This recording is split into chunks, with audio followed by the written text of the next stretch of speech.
I had just finished a 24-hour shift, my hands still smelling of disinfectant and the sweat of people I'd helped keep alive. When I got home, all I wanted was to open the fridge for a little milk, but my daughter-in-law leaned in to block me, her eyes colder than an ER at 3 a.m. "Don't open the wrong one. This fridge is mine." She slapped a bright red label right onto my milk carton. "Crystal, do not touch."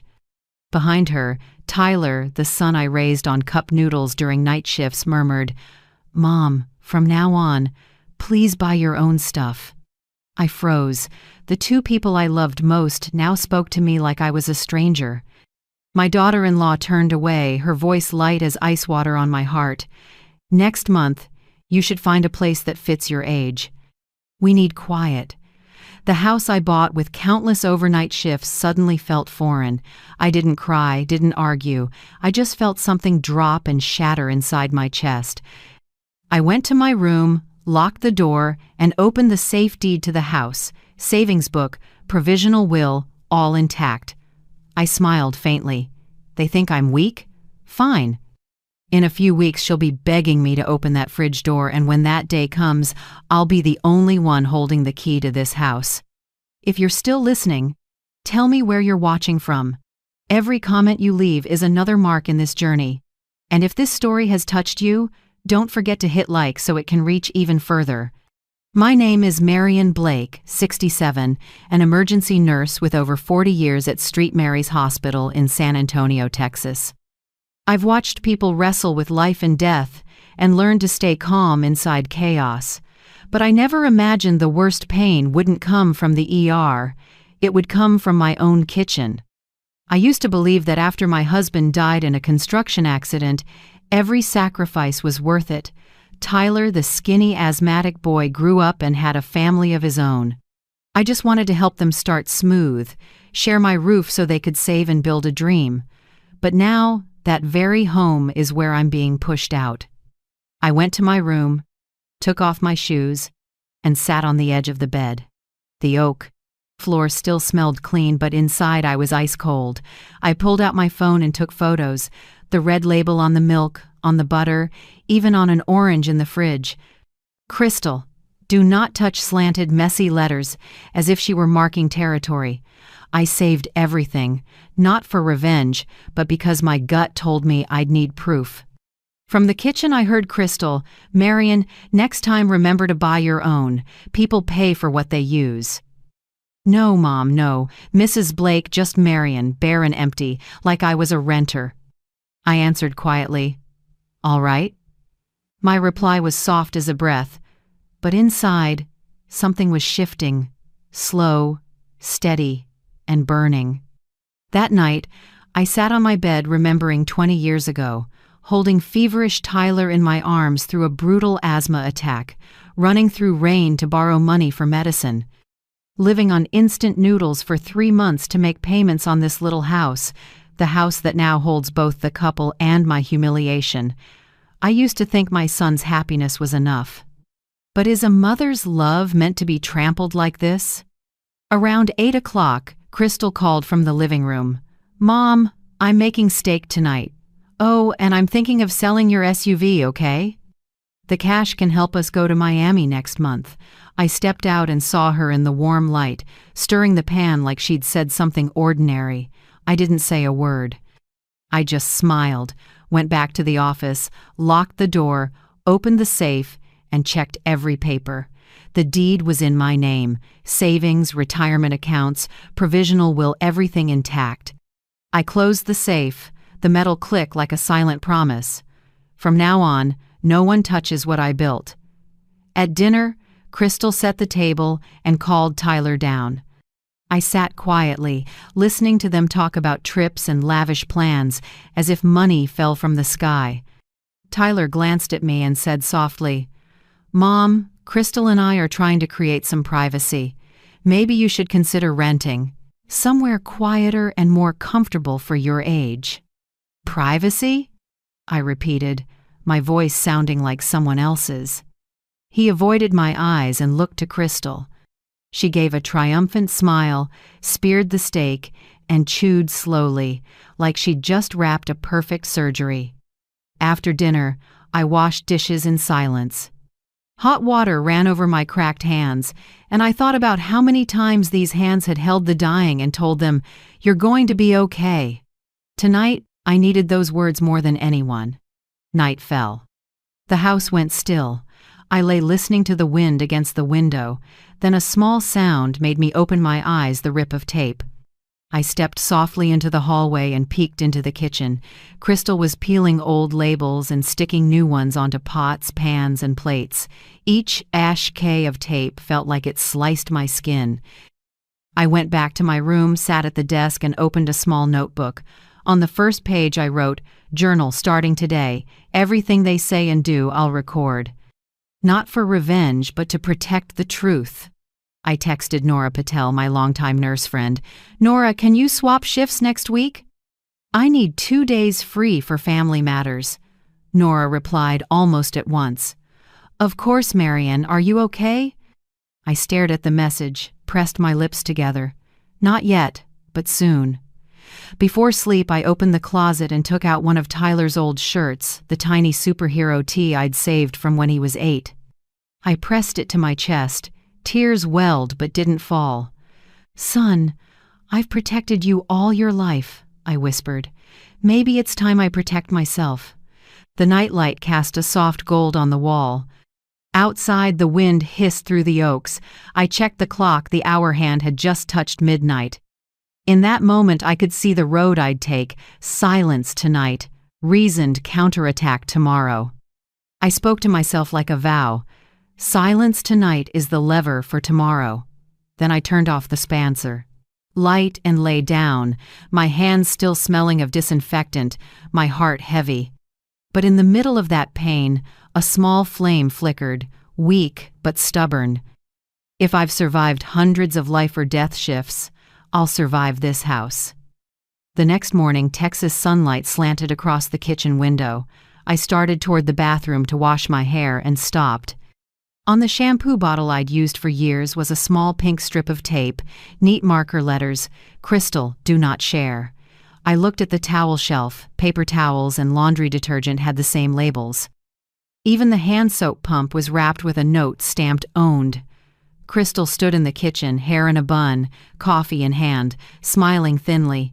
"I just want to avoid confusion, you know. Everyone pays for what they use seems fair." I looked around my house, the sink, the cabinets, the bathroom shelf. Everything felt tagged like a claimed territory. The only thing missing was her name stuck onto the air I was breathing. I didn't respond.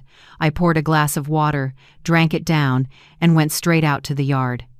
Morning light wasn't enough to chase the chill inside me. Tyler sat at the table, sipping coffee from the machine I bought last year. The one Crystal once said was, "For guests only." Now it had a red label stuck to its side. Crystal, owned. I looked at my son, hoping he'd see something wrong. Tyler just shrugged, detached as if watching clouds. "I think you're overreacting, Mom," he said, sounding tired. "They're just labels. Not a big deal." I set my cup down, the ceramic tapping softly on wood. "Tyler," I asked slowly, "since when do I need permission to use my own things in my own home?"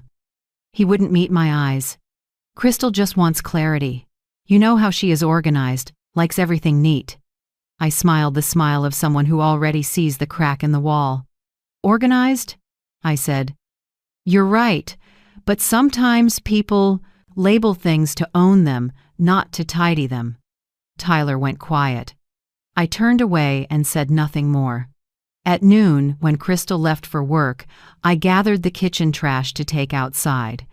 When I lifted the lid, I froze. Inside was the bag of groceries I'd bought yesterday.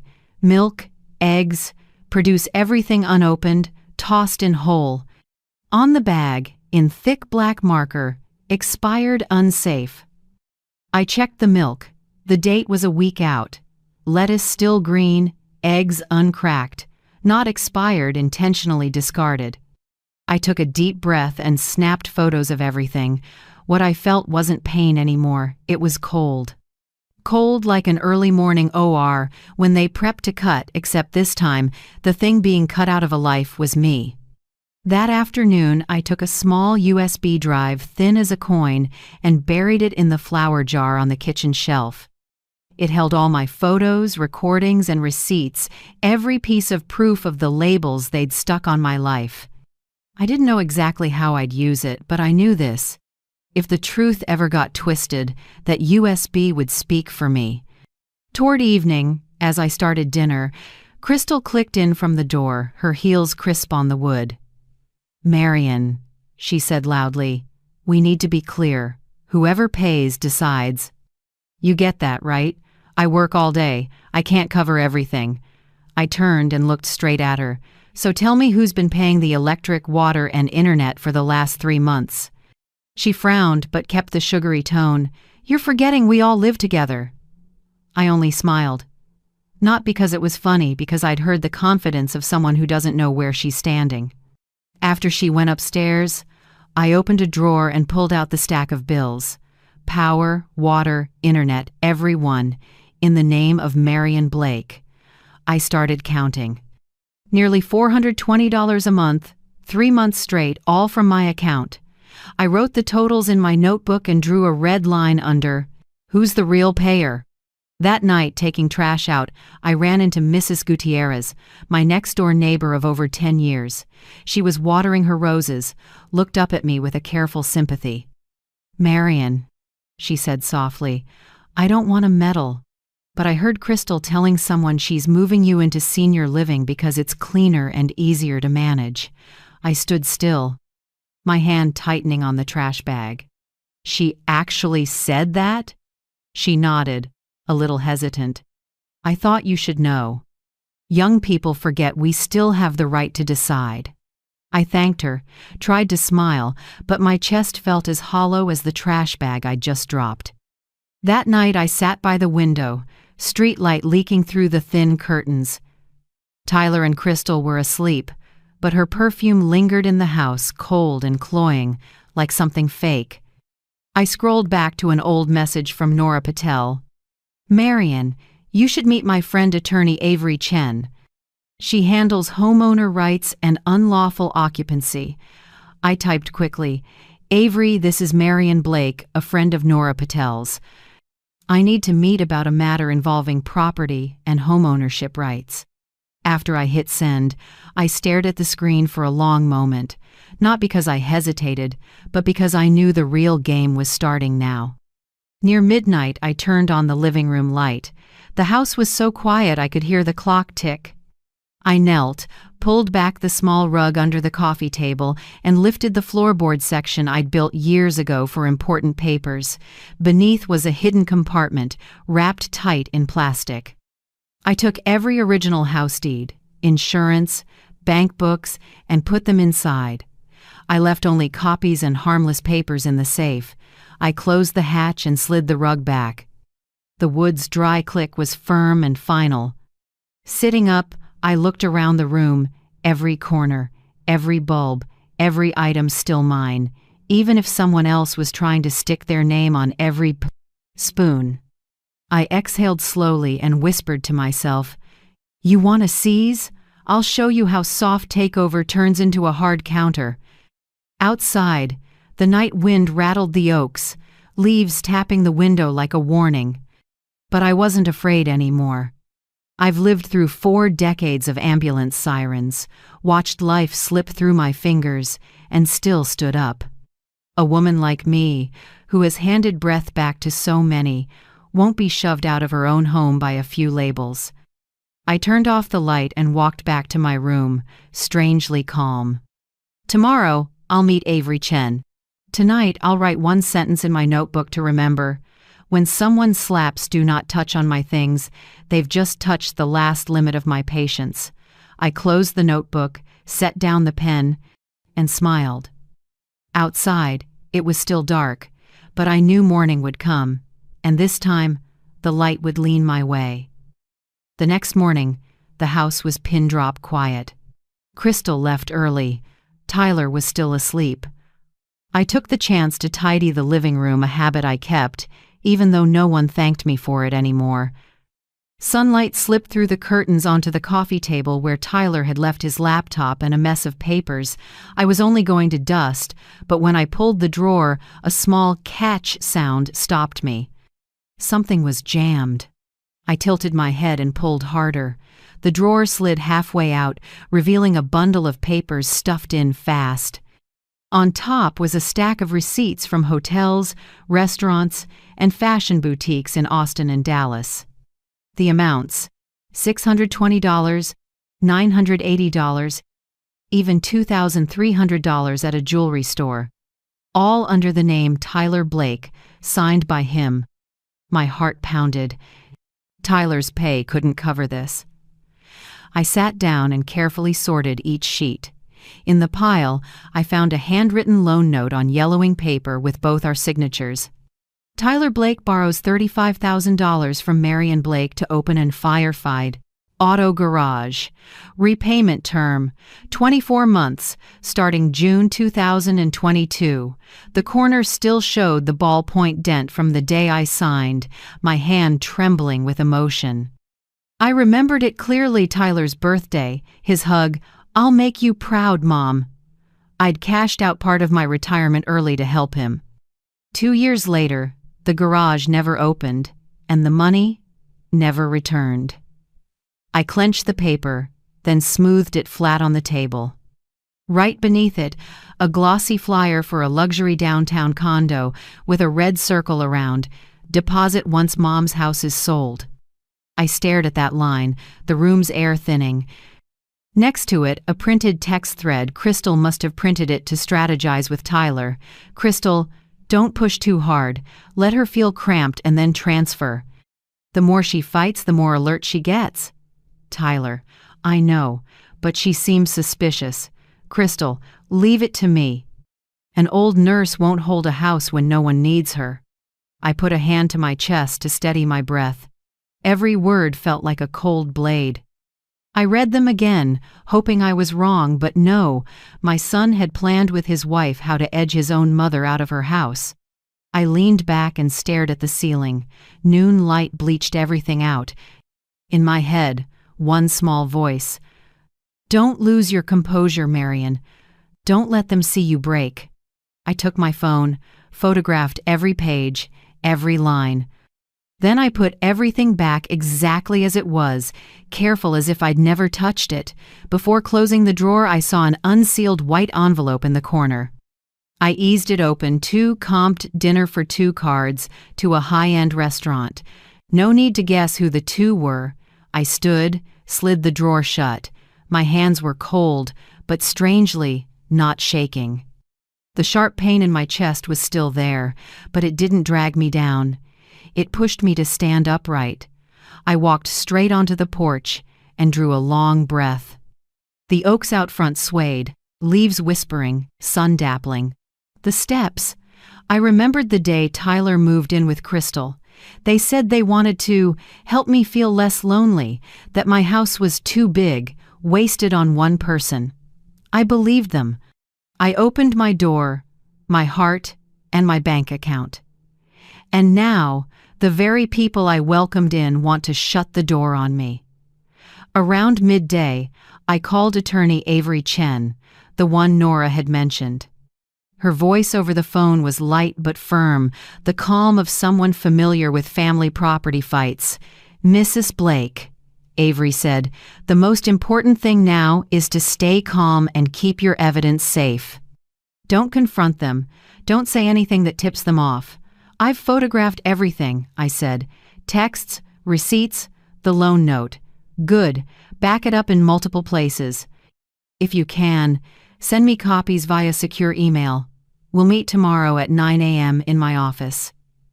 Her voice steadied me. "Avery," I said softly, "they're my son and daughter-in-law. I don't want to destroy their lives." "Mrs. Blake," she paused. "Sometimes protecting yourself isn't revenge, it's stopping people from doing worse. Especially when they're using your trust as a tool." I was quiet a moment. "You're right," I said. Thank you, Avery. I'll be there. That afternoon, I pulled out my old notebook and opened to the first blank page. On the faint lines, I wrote small but firm, "Soft takeover plan begin." Below it, I listed bullet points. 1. Fridge labels to seize use. 2. Food discarded to make me feel I don't belong. 3. Money personal spending, old debt unpaid. 4. Language Marion instead of mom. 5. Goal pressure me to voluntarily leave. I stared at those lines a long time. Crystal's face flashed in my mind, leaning against the fridge, lipstick dark, eyes contemptuous. Maybe she thinks I'm a frail old woman, easy to steer like a patient to be neatly placed in assisted living. She was wrong. I'm the one who has. Held on to people's lives, steady-handed and blood-soaked, and still made decisions. If I survive that, I'll survive her little game. That evening, Crystal came home late. I heard her heels on the floor, the light laugh while she called someone. Yeah, next week. He said he'll hold the unit if we close fast. I stood in my room listening and struggling to believe it. That condo, exactly the one from the flyer with the red circle. I didn't confront her. I recorded the call quietly, then set my phone down. As she went upstairs, I pulled the USB from the flower jar, backed up all the new photos and audio, and tucked it back. I heard her laughing with Tyler in their room, the laugh of someone who thinks she's already won.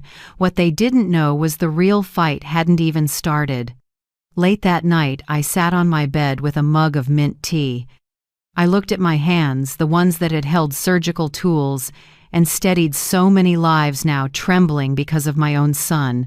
I took a deep breath and smiled slightly.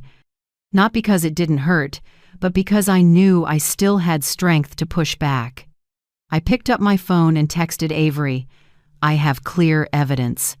I'll come in tomorrow morning, she replied briefly. Good. Don't let them know you've contacted me. Get some sleep, Mrs. Blake.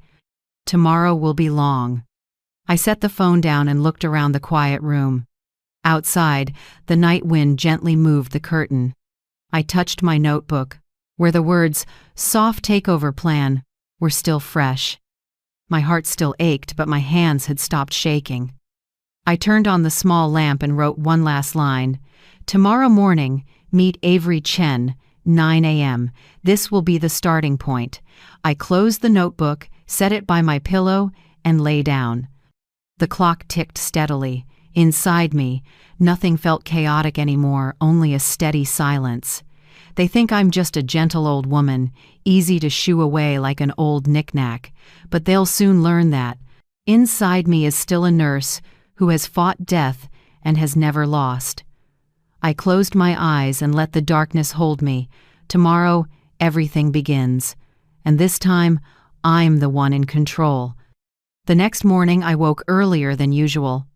Texas sunlight slipped through the curtain, pale as old paper. I made myself a cup of black coffee, drank it in silence, then chose the brown coat my husband used to love, the one thing that steadied me in chaos. Today I would meet Avery Chen, the person Nora said, will help you see your boundaries again. I arrived at the office just before 9 a.m. A small sign read, Avery Chen, attorney at law, property and family rights. No luxury, just a neat room scented with strong coffee and shelves packed with volumes of the Texas statutes. The smell of paper, ink, and coffee blended together, and it felt like stepping into an operating room where you don't save bodies, you save dignity. Avery greeted me with a slight smile. She looked in her early 40s, black hair tied back, silver-rimmed glasses. Her voice was low and clear. Please have a seat, Mrs. Blake. Nora filled me in briefly. Start from the beginning, every detail matters. I took a deep breath and opened the file bag I'd prepared all night. I laid each item on the desk in order. Photos of labels on food, shampoo, the coffee machine, shots of my groceries thrown in the trash. A copy of the loan agreement for $35,000 signed by Tyler. A luxury condo flyer, with deposit once Mom's house is sold circled. A printout of messages between the two of them about making Mom feel cramped so she'll transfer. And finally, a 3-month household cost summary, all paid from my account. Avery stayed quiet while I talked, jotting notes now and then. When I got to the messages, my voice caught, but she didn't interrupt, she just nudged a tissue box toward me. When I finished, she leaned back and laced her fingers. "Mrs. Blake," she said slowly. "Legally, they're occupants at will, staying without a lease or ownership. That means you can terminate their stay at any time, as long as we follow Texas notice requirements." I looked at her, holding on to every word. "So, I can ask them to leave?" Avery nodded. "Completely lawful. And we'll do it by the book. First, a notice to vacate giving the required time to leave. At the same time, we can demand repayment of the $35,000 plus interest and consider emotional distress damages if they escalate." I touched the edge of the desk, feeling blood moving stronger in my veins. For the first time in months, I heard words that made me believe I wasn't powerless. Avery leaned in, softer. "However, I want one more approach, a psychological one. Instead of pushing them straight into a fight, we'll make them see the consequences if they keep going. I can show them the civil and tax risks so they understand that the sell mom's house scheme isn't just unethical, it could be a chargeable offense." I smiled slightly. "You plan to scare them?" Avery answered calmly. "Not scare, Mrs. Blake. Just put the truth in daylight and let them fear themselves." I sat still, listening to each word.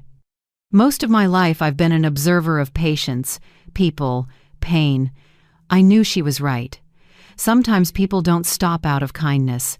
They stop because they fear the cost. After we covered the details, Avery set a pre-printed packet in front of me. "This is the authorization so I can act on your behalf. The file opening fee is $1,500. You can pay now or by transfer." I took out my checkbook, wrote quickly, and signed.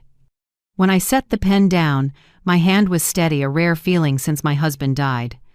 Avery watched me for a moment, then said, "I need you to keep all documents confidential. Don't let them suspect you've hired counsel. If they find out, they could move assets or destroy evidence." I nodded. "I understand. I've backed everything up to a USB and sent copies to my friend, Nora Patel." Avery gave a brief smile. "Good. You're a step ahead of me. But please be careful. Cornered people do reckless things." Her voice turned grave. "And remember, never argue alone. If they get heated, leave the room. Let me handle all legal communication." I met her eyes. There was a rare kind of understanding there. I knew it wasn't just professional advice, it was a reminder from one woman to another who'd been underestimated. By the time I left, the sun was overhead. The breeze carried the smell of coffee from a nearby cafe. I stood at the door for a beat and looked up at the pale blue sky. Something in my chest felt lighter, as if half the weight had been lifted. On the way home, I stopped at a small gas station. While the tank filled, I caught my reflection in the mirror, a silver-haired woman with deep lines around her eyes but a gaze clearer than ever. I realized I was getting myself back. I drove slowly through the suburbs, under rows of oak trees. Each house I passed reminded me of little families, dinner laughter, baking smells. My house, the one I used to call a nest, now felt like a quiet battlefield. But this time, I wouldn't walk in like someone being pushed out. I'd walk in as the rightful owner. When I pulled into the driveway, I saw Crystal through the window on the phone, her face tight in the sunlight. I couldn't hear her, but from her lips I could guess the familiar words, "Sell the house." I walked in calmly and gave a short greeting. "Good afternoon." She turned, forced a smile. "Where were you?" "I thought you had a morning shift." "I took the day," I said evenly. "Had a few things to handle." She watched me, suspicion flickering. I only smiled and went straight upstairs. In my room, I opened my notebook to a new page. The first line I wrote, "Justice begins with a single word, courage." I sat there for a long time, looking at my handwriting. Outside, traffic hummed far off, but inside, everything was peaceful.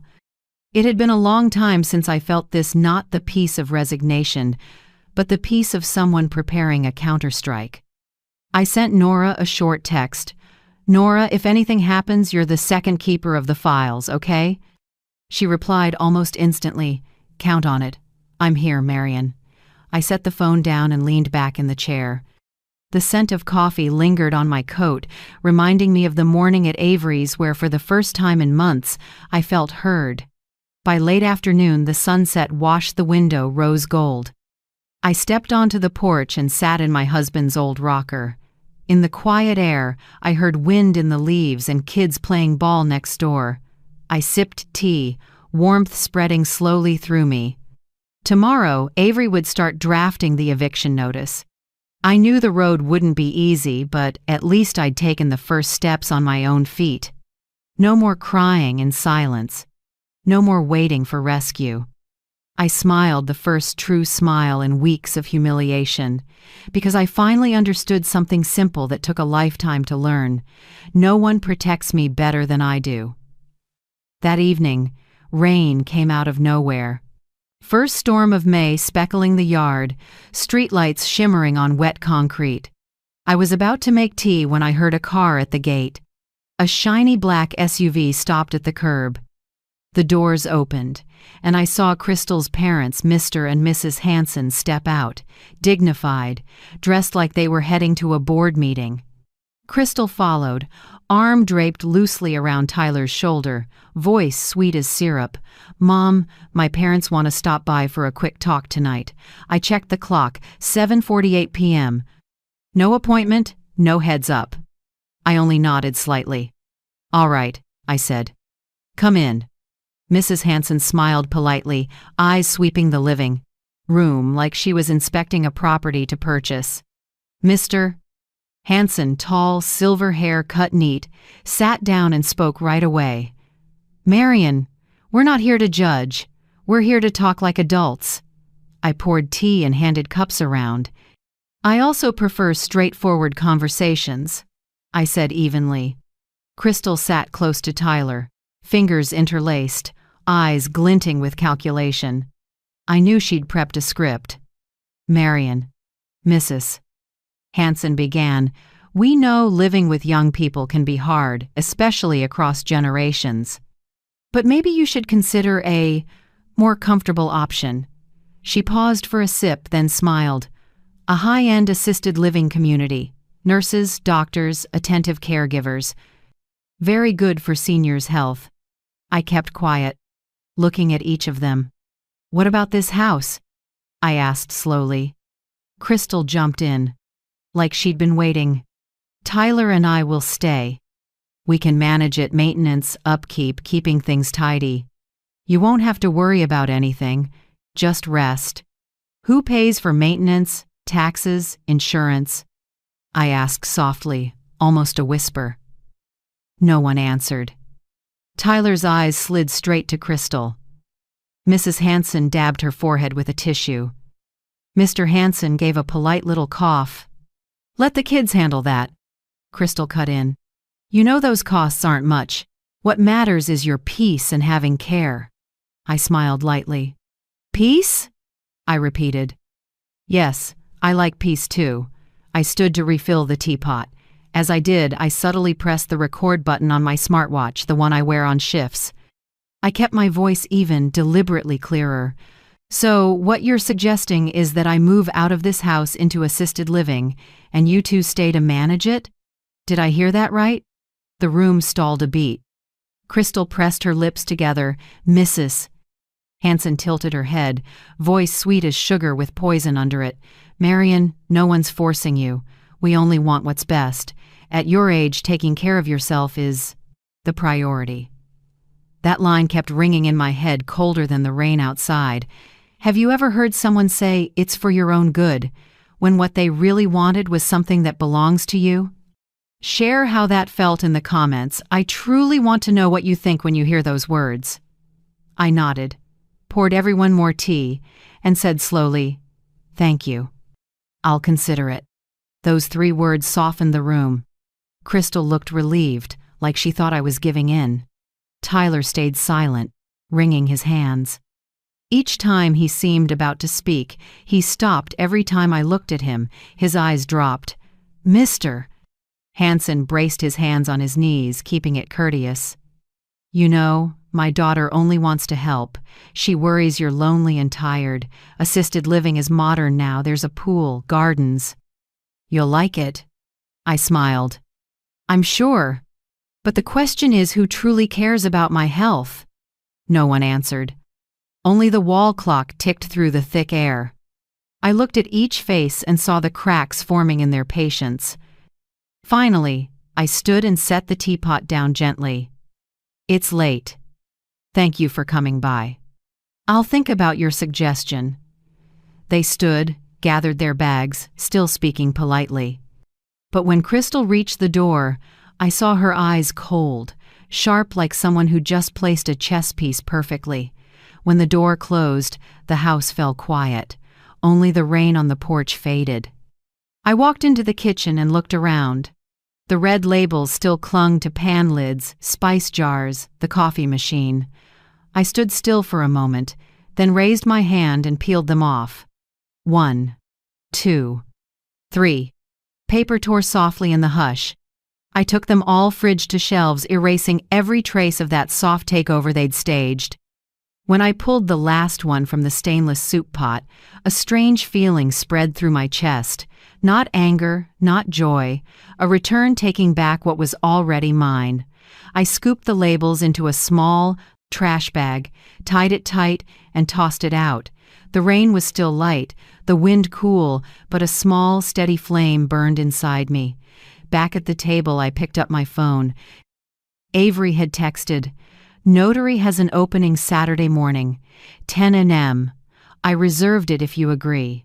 I replied, "I'll be there." And I recorded tonight's conversation. Seconds later, Avery wrote, "Good, don't delete anything. The more they talk, the better for us." I put the phone away and looked around the kitchen again. No more red labels. No more Crystal, do not touch. Everything looked the same, clean, quiet, but felt completely different, reclaimed. The stove clock flicked to 11:59 p.m. The house slept. I walked to the new fridge, the one Crystal called hers, and set my hand on the gleaming door. I opened it, checked each shelf, then turned the tiny key hidden in my sleeve and locked it. The dry little click was soft but enough to make me smile. The closed door reflected me back, a woman once humiliated in her own kitchen, now standing straight, calm, with the key in her hand. I took my notebook and wrote the last line of the day. "They want to talk like adults. Fine. From now on, I'll act like an adult who knows the law, knows boundaries, and knows when to lock the door." I set the pen down and listened to the wind at the window. Down the hall, Tyler shifted in his sleep, and Crystal was probably dreaming of a luxury condo that doesn't exist. They didn't know the game had changed sides. And tonight, the person truly in control was me. I turned off the kitchen light and walked slowly to my room. The rain kept falling, even and gentle. In the dark, I felt the quiet of a first small victory, not over them, but over my own fear. Saturday morning, I'll meet the notary and begin the legal leg of this journey. Tonight, I'll allow myself one luxury I haven't dared in a long time, a good night's sleep. 3 days after the family meeting, Nora called me. Her voice was a mix of urgency and firmness.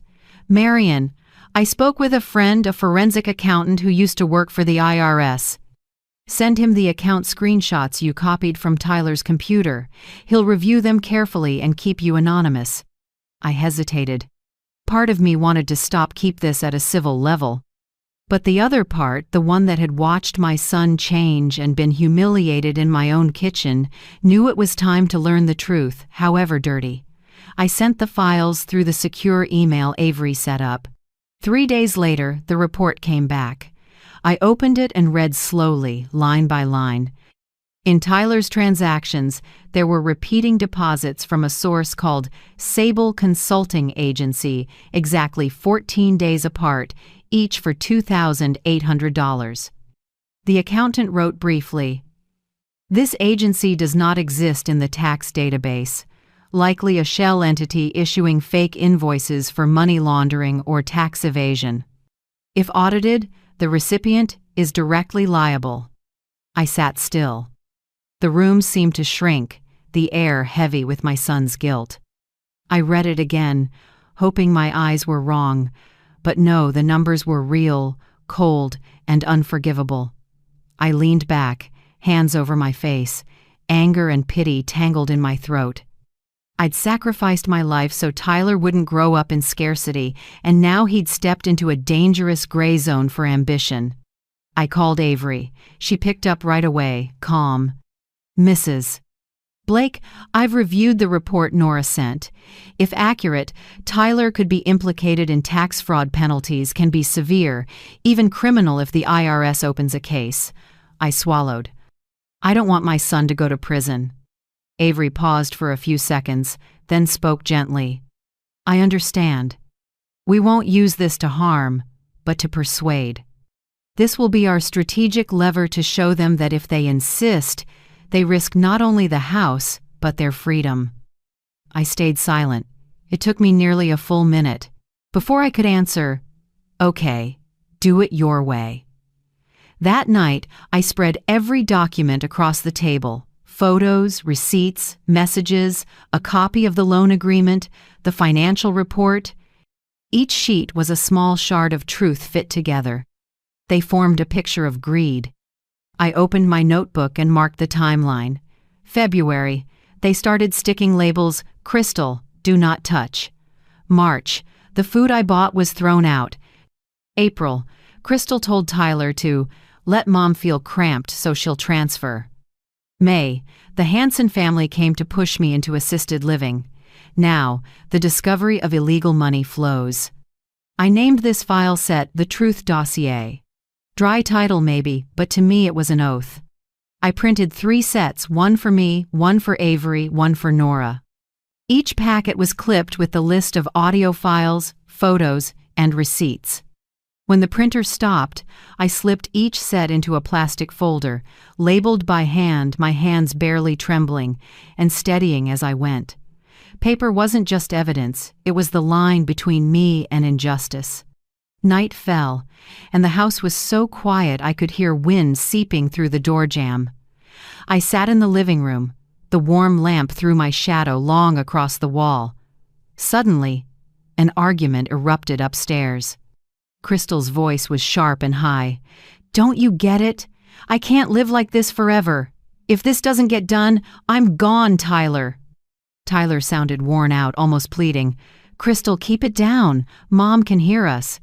"So what if she hears? She'll be out of here soon. I'm not waiting." I sat still, listening, my hand resting on my teacup. Every word thudded down to the first floor, one blow after another, but I didn't feel a stab anymore. Just a quiet, clean hurt like a wound that's closed. I remembered when Tyler was little how he'd cling to my legs, begging, "Mom, when I grow up, you'll never have to work again. I'll take care of you." And now he was discussing how to push me out. Life can be cruel enough that your own love becomes a weapon against you. I sighed, stood, and set the cup on the table. No tears, no resentment. Only cold clarity, like a doctor reading a late-stage cancer report. Not curable, only removable. I walked to my office, turned on the computer, and opened the folder titled Notice Day. Avery had already sent the forms for signature: notice to vacate and demand for repayment. I read every line carefully, checking each clause. Occupant is present without a rental agreement. Owner may demand vacation of the premises within 30 days. Unpaid debts will be escalated to legal proceedings. I signed at the bottom, saved, and printed hard copies. Each time the pen touched paper, it felt like I was closing a long chapter 1 of endurance. When I finished, I folded the documents into an envelope and sealed it. On the front, in clean handwriting, I wrote, "To Avery Chen, Attorney at Law." I slipped the envelope into my purse along with a copy for Nora. The clock on the wall read 11:48 p.m. I looked up and heard the rain on the porch taper off. The whole city felt hushed. Streetlight glow pooling soft and yellow under the eaves. I checked the kitchen windows, locked the fridge, then stopped and looked around one more time. Everything neat and calm, but I knew it was only the quiet before the storm. Back in my room, I sat on the bed, phone in hand. Nora had texted, "The accountant confirms, if the IRS audits, Tyler could face back taxes and up to triple penalties. But if he stops now, he might avoid the worst." I finished reading and took a deep breath. Not joy, not pain, just regret. I never wanted my child punished. I just wanted him to wake up before it was too late. I set the phone down, opened my small notebook and wrote, "Love isn't the same as blindness. Some children can only be saved by letting them fall." Then I closed the notebook and set my alarm for 6:30 a.m. Tomorrow notice day. I turned off the light, lay back, and stared at the ceiling in the dark. The clock ticked steadily. With each beat, my fear receded, making room for something else, the cool calm of someone ready. They used to think I was a soft, elderly woman. They don't know that when a mother stops crying, what comes next is action. I closed my eyes. A quiet sleep settled over me, light as mist. Tomorrow, when the alarm rings, I'll rise not with a broken heart, but with one that knows how it will live and who deserves to remain in this home. That morning, the sky was unusually clear. Early sun washed the oak trees out front. A breeze stirred little white blooms along the walk. I'd been up early, brewed a pot of ginger tea, and set it on the kitchen table. The house was so quiet I could hear the living room clock steady as my own heartbeat. At 9:30 a.m., the doorbell rang. I opened it to find Avery in a gray blazer, files in hand, with a process server beside her. He nodded politely. "Mrs. Marion Blake? We're here to serve legal notice." I drew a slow breath and kept my voice even. "Come in." "I'm ready." As they stepped inside, Crystal appeared on the stairs in a blush silk robe, hair loosely pinned, lotion still on her face. Her eyes flickered at the sight of the two strangers. "What's going on?" she asked, trying to sound in control. Tyler came behind her in sweats, face drawn, like he hadn't slept. He looked at me, then Avery, confused like someone waking from a bad dream. I seated everyone around the table. Avery opened her case and set down a thick stack of papers, while the process server stood by, clear and firm. At the request of the property owner, Mrs. Marion Blake, I'm here to deliver a notice to vacate. Timeline, 72 hours from this moment. Additionally, this is a demand to repay the $35,000 plus interest, with a claim for emotional distress and property damage. The kitchen froze. Morning light washed across the table and straight into Crystal's widened eyes. She shot to her feet, voice shrill. "What? Betrayal? You're suing us? Did you forget who's been taking care of you all these years?" I met her gaze, steady. "No one has taken care of me, Crystal. I gave you a place to live, food, and chances. All three end today." Tyler dropped to his knees, hands braced on his thighs. His voice was hoarse and shaking. "Mom, I'm sorry. Don't do this. I didn't mean. I just wanted you to rest."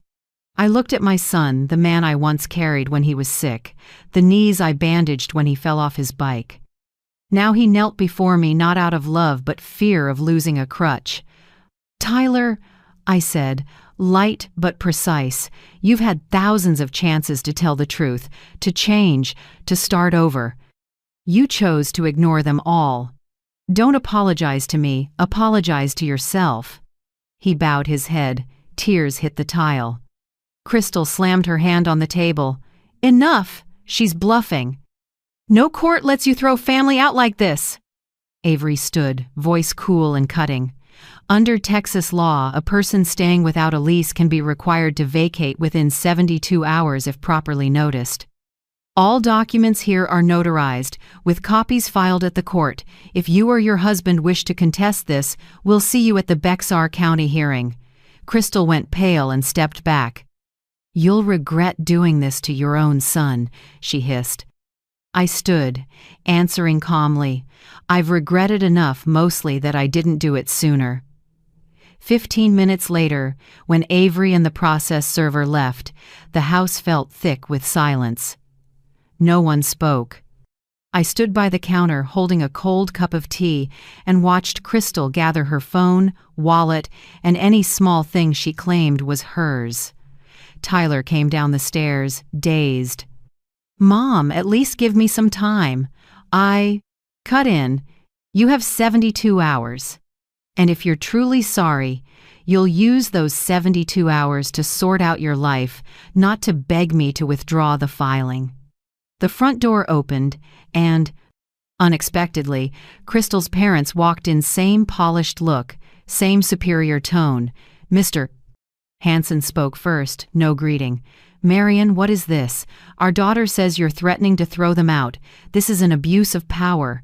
Mrs. Hansen piled on, voice sharp. Shameful. At your age, dragging a lawyer in just to humiliate your own family. Before I could answer, Avery, who'd just turned out of the driveway, heard the commotion and came back. She stepped inside with a spare copy of the file. Her tone was calm, final. Mr. and Mrs. Hansen, I represent Mrs. Blake. If you intend to countersue, we'll see you in Bexar County Court. For now, please leave the premises. Only the lawful owner decides who may stay. Silence dropped. Mr. Hansen grabbed his wife's hand and pulled her toward the door, face flushed with anger. Crystal rushed after them, crying and saying something I couldn't make out. Tyler remained, staring at me, desperation and shame mixed in his eyes. I said nothing. I turned and walked upstairs. Each step was heavy, but strangely, not shaky. In my room, I shut the door and leaned against the wall. Below me, the noise continued, Crystal crying, Tyler soothing, suitcases thumping, car doors slamming. I closed my eyes and listened like someone replaying the film of her life and knowing the last scene was near. A moment later, quiet settled. Only the first light taps of rain on the window, like the sky wanted to wash the last dirty weeks away. I went back to the kitchen. It was neat. Empty. On the fridge door, one red label remained, Crystal, do not touch, faded, a corner curling. I stared at it for a long time. Then I reached up and peeled it off. The paper tore halfway and clung to my fingertip like it wanted to hold on to. One last shred of ownership. I crumpled it and dropped it in the trash. That was the final label. I opened the fridge. Inside were just some greens, a few water bottles, and a new carton of milk. I poured a glass, added a splash of ginger tea, and inhaled. The scent was warm and soft, nothing like the icy morning weeks ago when I'd been blocked with, "Don't open the wrong one, this fridge is mine." Now, it was mine again, as it always should have been. I sat down, hands around the cup. No more trembling, no more weight, no more bitterness. Only the full quiet of someone who reclaimed what was hers without raising her voice. Before heading upstairs, I wrote a few lines. Notice day 9:30 a.m. They left in tears. I stayed, steady. No one won, only justice was put back where it belongs. I set the pen down and looked around the house. My husband's photo still hung on the wall. The window was open a crack to let the breeze in. I spoke softly, as if to him. I did it, Frank. Finally, this house is ours again, peaceful, clean, and free. And on the windless noon of notice day, I sat there, sipped ginger tea, listened to the rain on the porch, and knew without doubt the new chapter of my life had begun. Sunday morning, the sky was a dull gray, clouds heavy like a storm warning. I brewed mint tea and set it on the dining table, ready for what I knew would come. At exactly 10 a.m., an engine rumbled at the gate. Through the window, the familiar SUV slid up the drive. 3 figures stepped out first: Crystal in a crisp white dress, her parents behind her, and lastly, Tyler, hands shoved in his pockets, head down. The family committee, I thought, a brief smile tugging at my mouth. I opened the door. Crystal walked straight in without waiting to be asked. "We need to talk," she said, voice firm, like she'd rehearsed this. "All right," I answered lightly. "I have a few things to present, too." I led them to the expeding kitchen. Everything was laid out, a clean table with a thick file sorted by sections, each clearly numbered. On the laptop screen, Avery waited on a video call, serious, steady. Crystal took a seat with her arms crossed. Her parents flanked her like a petty tribunal. Tyler sat apart, gaze unfocused. I opened the file and spoke evenly. "First, thank you for coming. I don't intend to destroy anyone. I only want to clarify the truth what's happened in this house." I turned the first page, the household cost sheet. For 3 months, all electricity, water, internet, and property tax came out of my personal account, I said, placing the bills in front of them. "Meanwhile, you two," I looked at Crystal and Tyler, "contributed not a single dollar, despite promising to split costs." Crystal smirked. "We were going to pay, just hadn't gotten to it." I smiled back. 3 months, Crystal. I worked in the ICU. I know exactly what not yet means. 3 months is long enough for a patient to heal or for a lie to unravel. I opened the second section, the $35,000 loan agreement, signed by Tyler.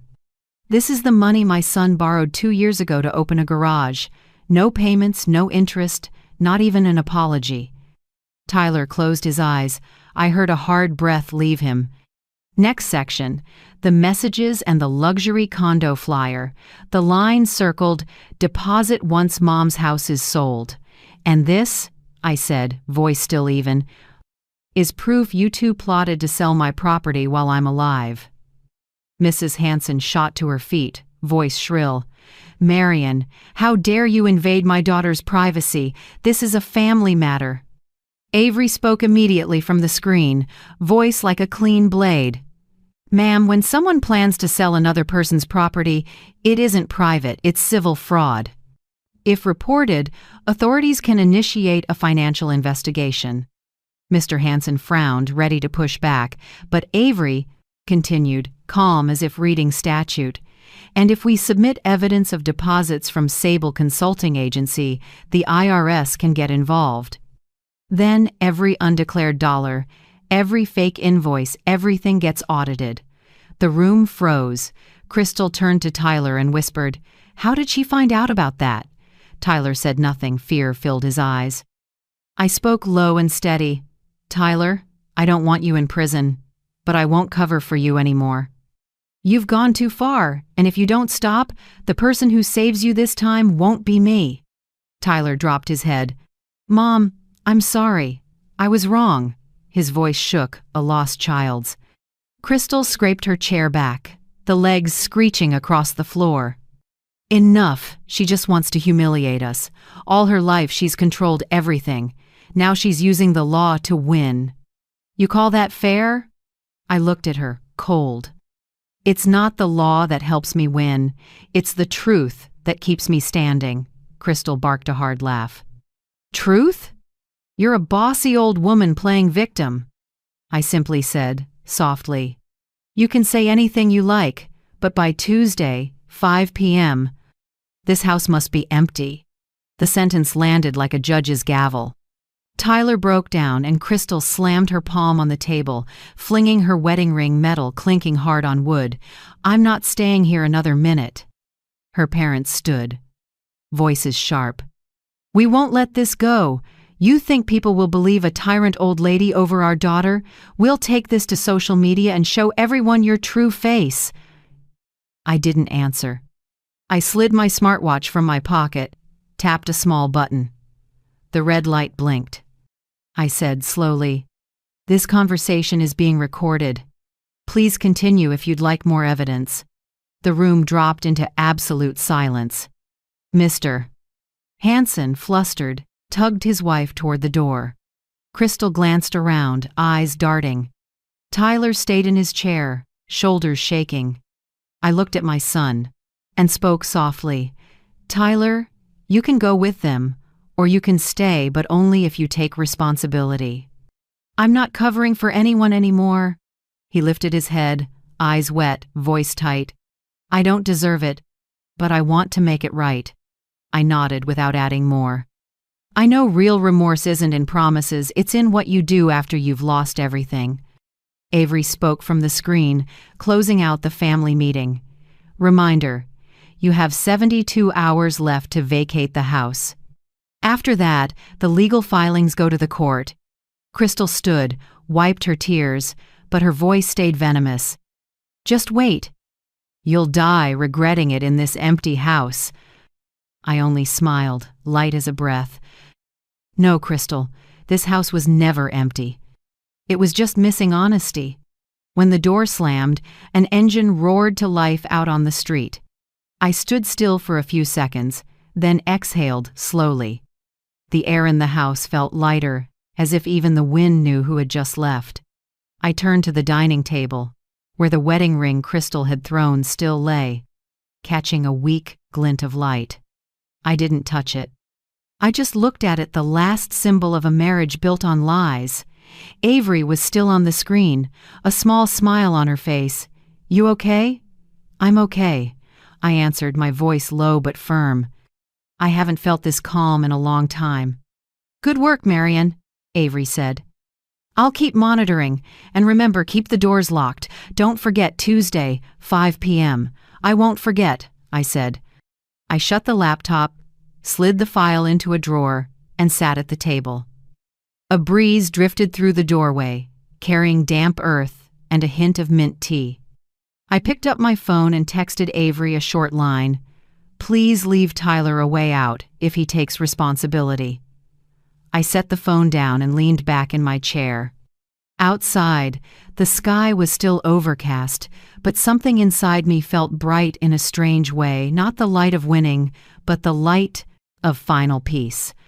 The storm was passing, and for the first time in years, I could hear the wind moving through my house soft, so soft, like a new breath. That night, as the window frame trembled with the breeze, I heard a car roll to a stop in the drive. I peeked through the curtain. Tyler, alone, shirt wrinkled, hair messy, eyes red. He stood at the door for a long time, hand on a small duffel, like he wasn't sure whether to knock or turn away. I opened the door before he could lift his hand. I came to apologize, he said, voice hoarse and dry, like someone who hasn't spoken in days. I stood still. The night was so quiet I could hear the insects in the yard. Where's Crystal? I asked. He looked down. She left, took my savings, left a few ugly words. He held out his phone. On the screen was Crystal's message before she vanished.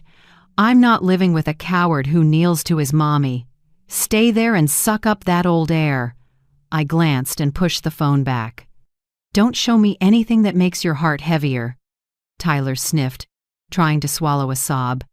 I've got nothing left, Mom. But I want to start over.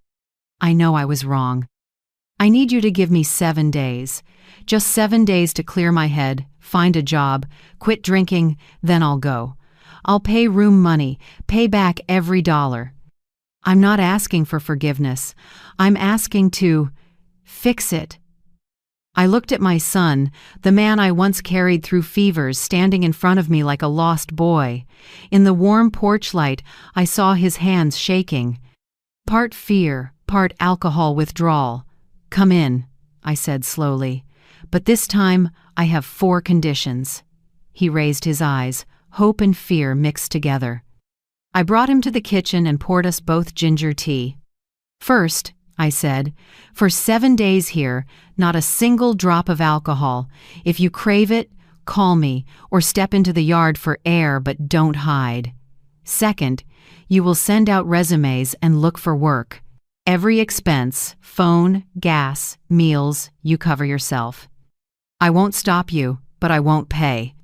Third, you must contact a treatment center or a recovery group at least one session. Fourth, I held his gaze.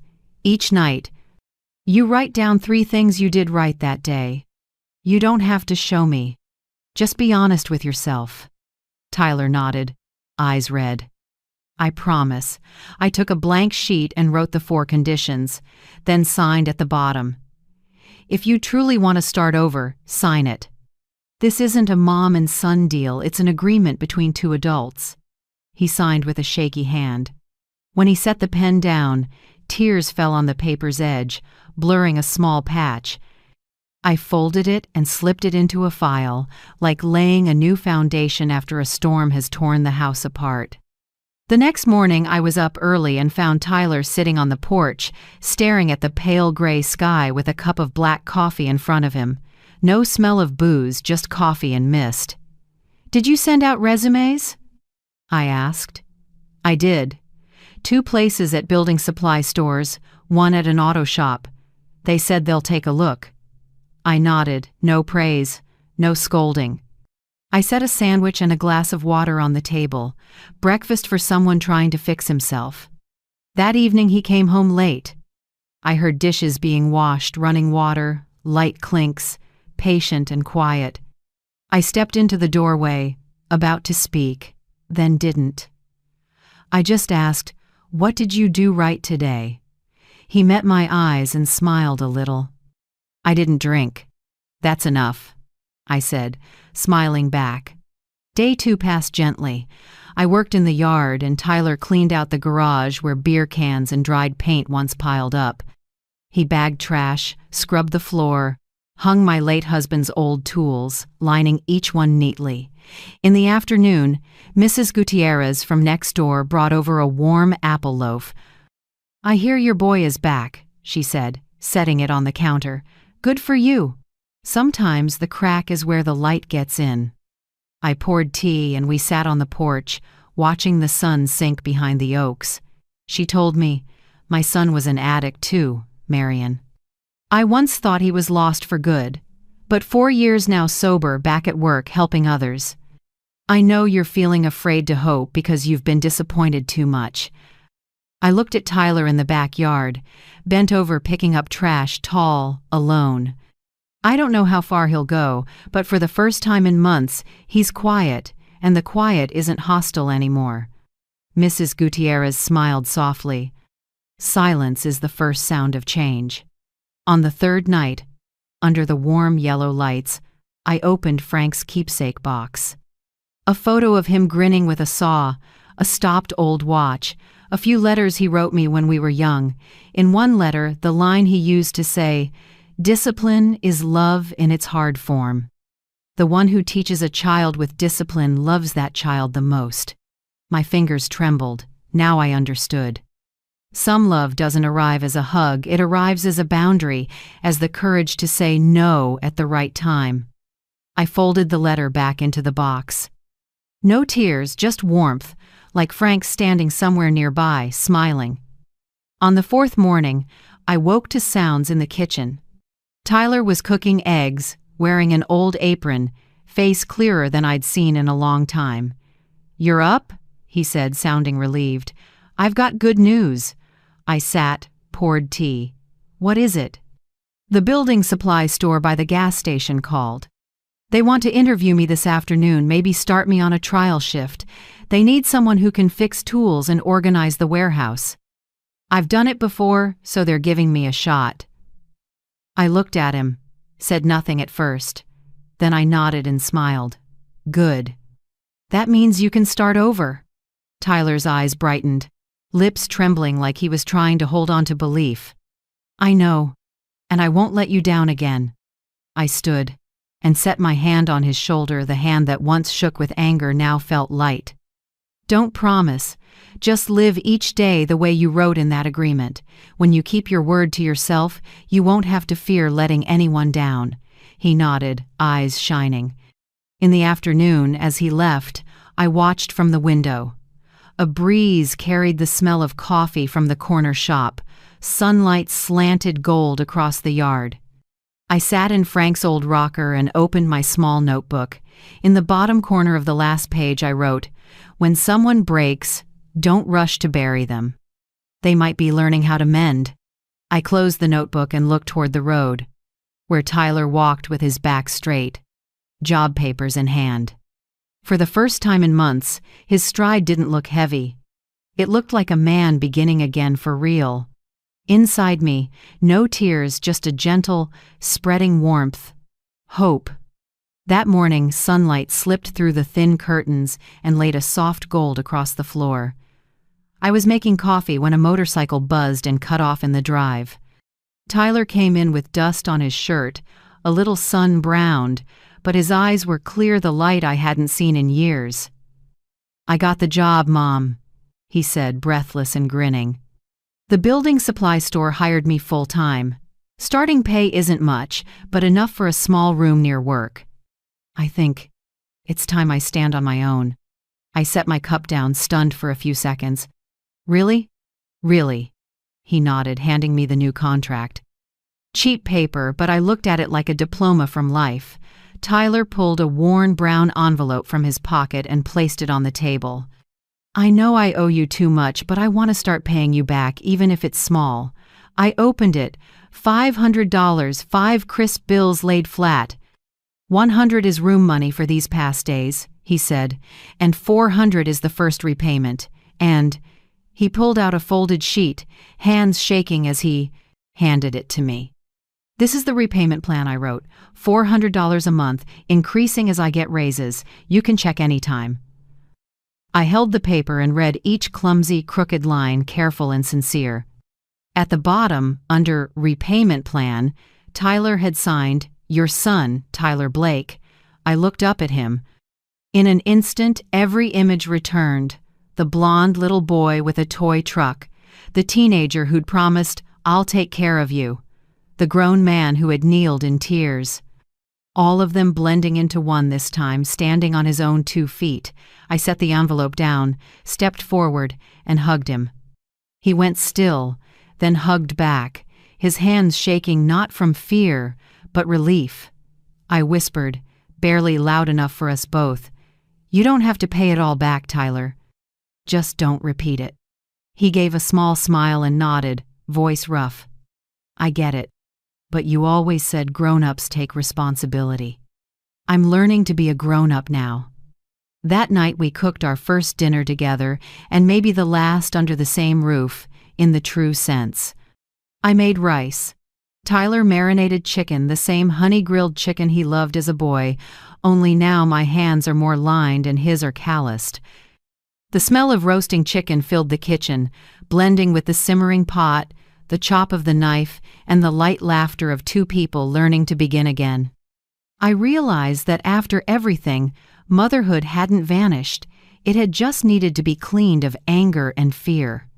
Over dinner, Tyler talked about the new job, organizing materials, checking orders, sometimes lifting loads.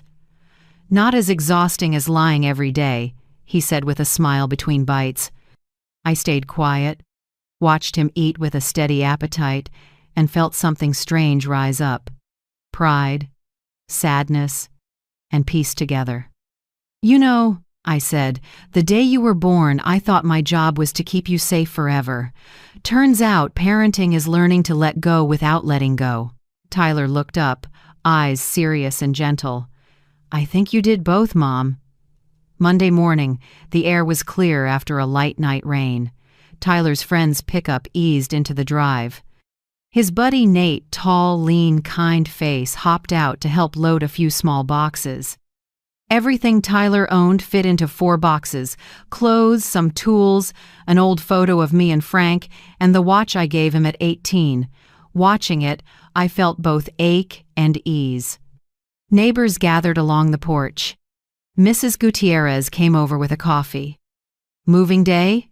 she asked. "Yep." I smiled. "He found a room near work." She watched Tyler hoist a box into the truck and nodded. "Told you." A good son comes back, but next time, he'll return as a man. I smiled, eyes stinging a little. I hope so. She patted my shoulder. No need to hope, I can see it. The way he walks today, it's not running away, it's leaving the nest. I turned to my son. Tyler stood by the tailgate, said something to Nate, then waved back.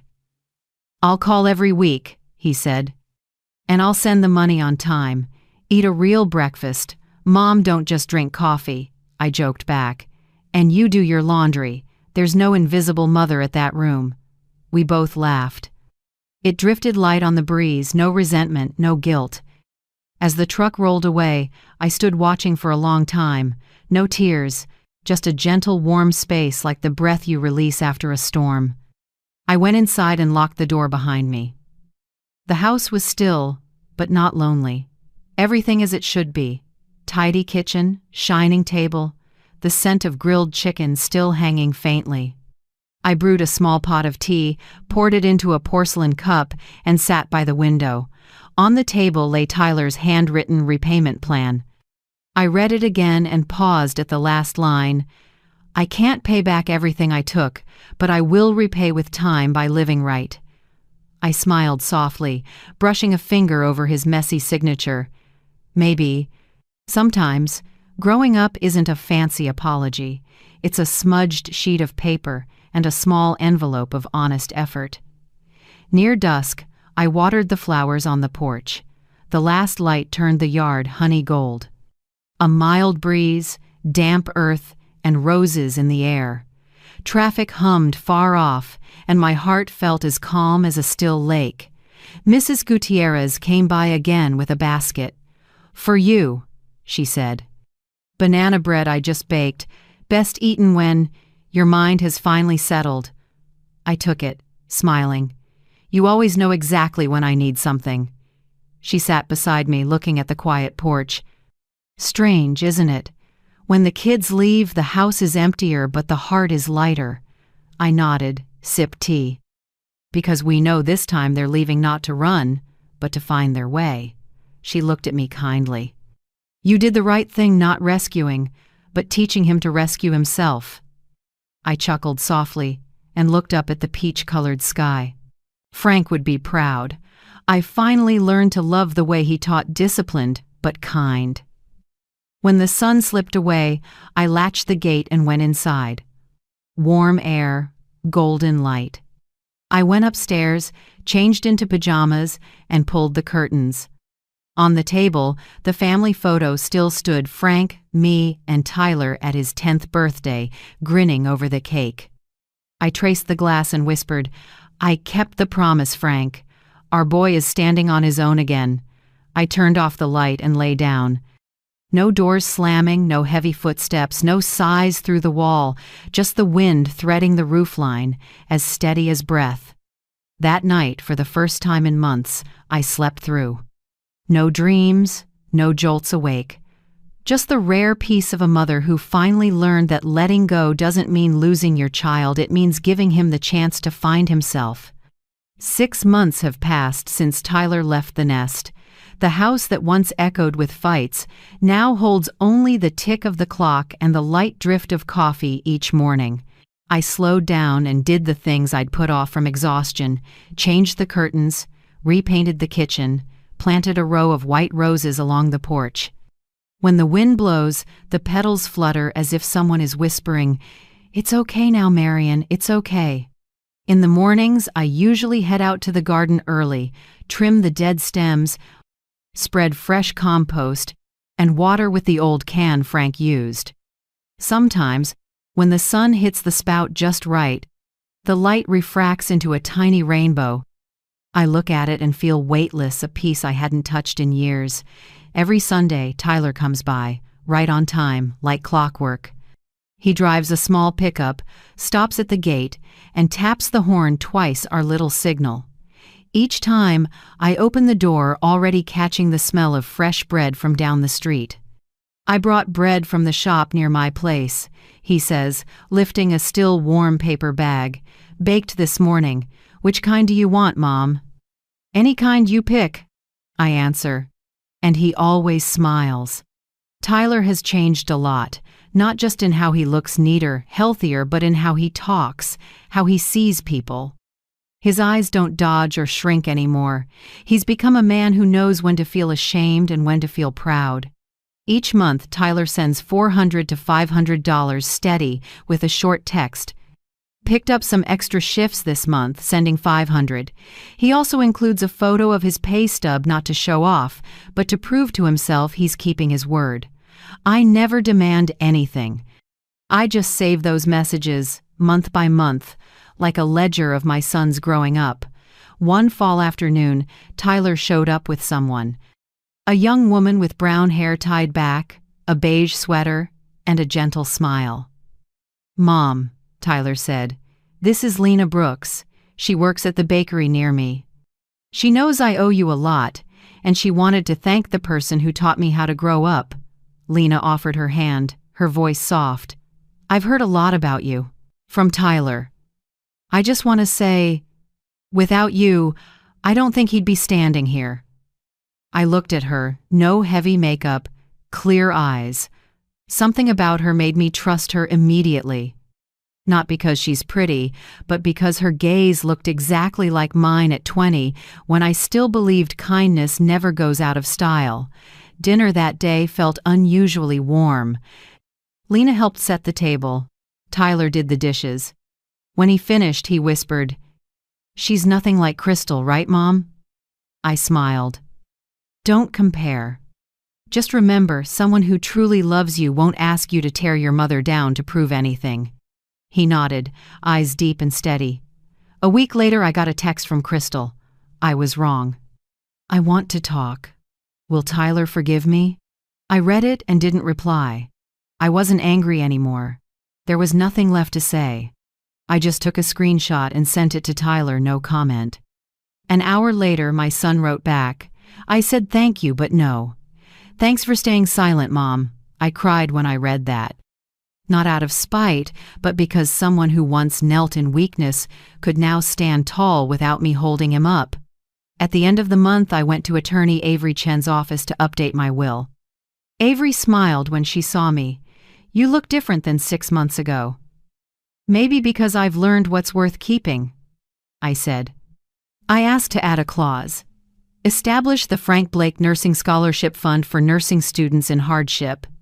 Avery asked, "Are you sure?" "You could leave that money to Tyler." I smiled. "I don't need to leave him assets. I want to leave him a legacy he can be proud of. If Tyler lives right, that's the most valuable inheritance." Avery nodded, her eyes shining. "Frank is smiling somewhere, I'm sure." A few weeks later, my coworker friend Nora Patel invited me to join a support group for parents who'd been taken advantage of by their kids. I hesitated. I didn't want to reopen old wounds. But Nora said, "Not to complain, Marion, to show people still stuck in it that they're not alone."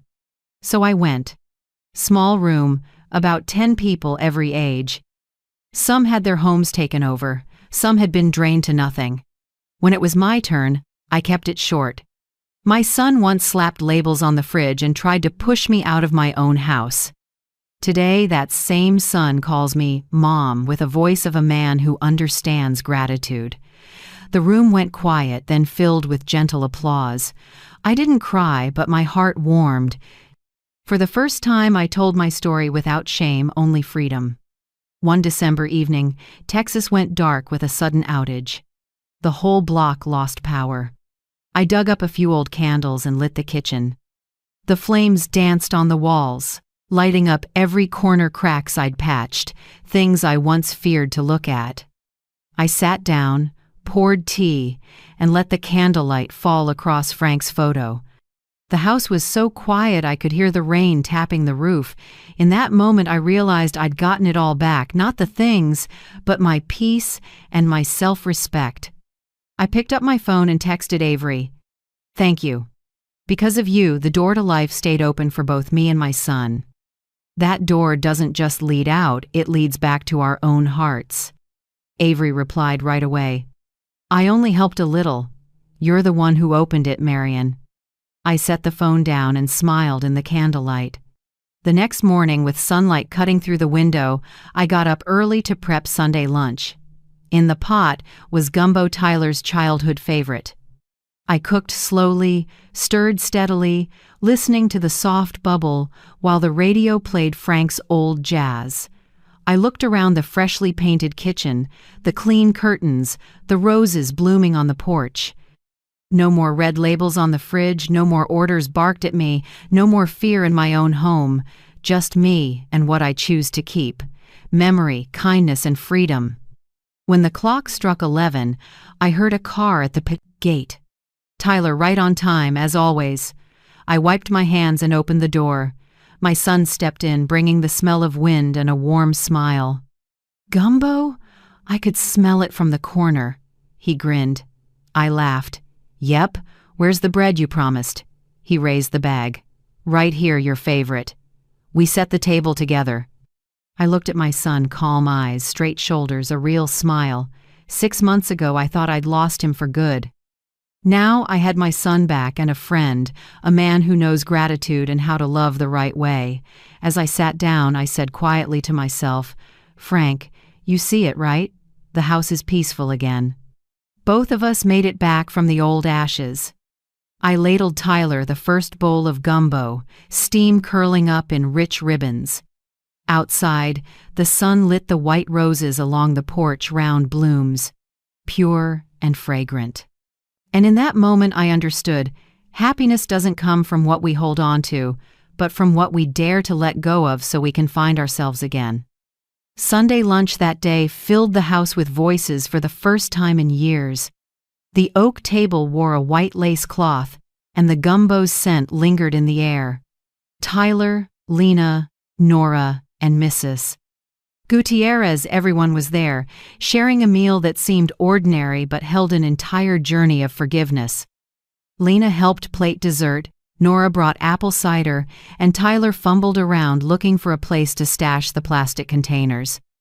As I washed my hands, I teased, "Do you have any idea how much those containers once tortured me?" Tyler laughed, pulled a small roll of labels from his pocket, and tilted his head. "I do. That's why I came prepared." He stuck a label on a plastic container, neatly printed, "Mom, do not touch." The whole table burst out laughing. The sound cracked something heavy that had sat on this house for so long. Mrs. Gutierrez dabbed her eyes, laughing and crying at once. Now I believe in miracles, they just sometimes arrive 6 months late. The meal drifted along in warm stories. Tyler talked about his new job, extra shifts, and a possible promotion to oversee the warehouse. Lina said she's taking professional baking classes. Nora shared about new families in the support group. When the last cup of tea was poured, everyone fell quiet for a few seconds. I looked around each familiar face, each voice, each glance, and realized I'd walked through the hardest road and come back to the simplest thing: peace. I started talking not like a teacher, but a fellow traveler. I told them about those first labels on the fridge, the nights I heard them plot to push me out, and the moment I learned to be silent, not from fear, but to prepare a counter with truth. They listened. No one interrupted. I didn't blame or condemn. I just said, "Some lessons cost tears and betrayed trust. But that price teaches us what we must never lose: our dignity." Tyler, sitting beside me, lowered his head, then quietly slipped off an old ring, the leftover from a broken marriage. He set it down and replaced it with a small leather cord and a metal tag etched with the word respect. "Mom," he said, voice tight but clear, "I can't erase what I did, but I can wear this to remember I only got you back when I learned respect." I touched the little tag, my heart trembling like I could hear Frank whisper, "Discipline is love in its hard form." I stood, walked to the small cupboard, opened it, and took out the silver USB I'd hidden while gathering evidence. I handed it to Tyler, my hand steady now. "This is what you should understand," I said, "so you never repeat it. Inside is everything I recorded from the days you forgot who you were to the day I made a choice that let both of us survive." Tyler took it and held on tight. He spoke slowly, his voice going rough. "You saved me, by making me face it." No one spoke. I saw Lena's eyes fill, Nora nod softly, and Mrs. Gutierrez press a hand to her chest. Out on the porch, San Antonio sunlight poured over the mesquite trees, changing leaves. A warm breeze moved the kitchen curtains. I looked at the bright yard where white roses crowded the path. The house that once trapped my fear had become a witness to courage. Tyler helped clear the table. Lena washed dishes. Nora turned on the old jazz. I heard the soft drum brush blend with the wind, and in that moment I knew, my story isn't just about loss, it's about how a woman learned to stand tall in her own home. I closed my old notebook and smiled, murmuring to myself, "Wealth isn't in the house, it's in what we refuse to let be taken our dignity." When everyone left, Tyler came back to give me a long hug. "I'll bring bread next Sunday, okay? Label it carefully," I said, and we both laughed. When the door closed, I went back in and sat at the table. There was still a plastic container with the words, "Mom, do not touch," sitting in the bright kitchen. I didn't peel it off. I left it there as a reminder that we're only truly free when we protect what's ours without hurting anyone.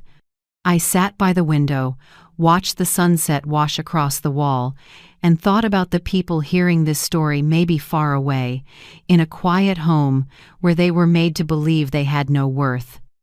I want them to know you can start again just once, say enough to whatever shrinks you. If you've listened this far, you probably know that feeling too. If this story touched you, tell me where you're watching from. Share the moment you once said, "Enough, I truly want to read it." And if you found a bit of strength in this journey, please hit like, subscribe, and come back for the next chapter.